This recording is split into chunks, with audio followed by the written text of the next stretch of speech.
29 तारखेला जो दुहेरी हत्याकांड झालेला आहे त्या हत्याकांडमुळे संपूर्ण महाराष्ट्रात काय आमच्या जिथे जिथे वाल्मिकी समाज राहतो तिथं जन आक्रोश झालेला आहे आणि जोपर्यंत उर्वरित आरोपींना पोलीस प्रशासन पकडत नाही आम्ही याच्यापेक्षा तीव्र आंदोलन करणार आहोत।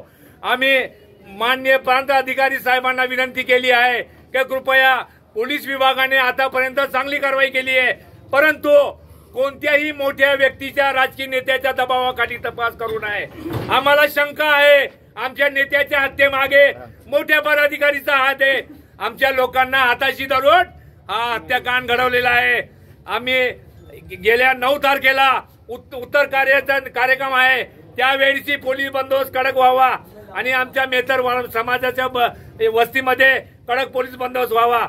संतोष बारसे हे आमचे समाजाचे अध्यक्ष होते, आज त्यांची जी हत्या झाली हे फार निंदनीय घटना झालेली आहे। एकही आरोपींना पोलीस प्रशासनाने सोडू नये। पोलीस प्रशासनाने सर्वपत्री चौकशी करावी, कारण की आम्हाला शंका आहे आमच्या नेत्याच्या हत्येमागे मोठ्या व्यक्तीचा हात आहे आणि ती व्यक्ती समोर आलीच पाहिजे।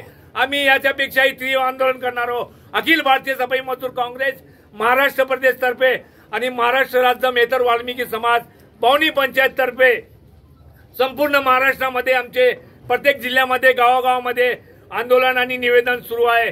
शासनातर्फे माननीय मुख्यमंत्री महोदय यांना आम्ही निवेदन दिलेले आहे आणि या प्रकरणाची सीबीआय चौकशी व्हावी आणि त्वरित मोठ्या अधिकारी या हत्याकांडातील आम्ही नेमणूक करावी।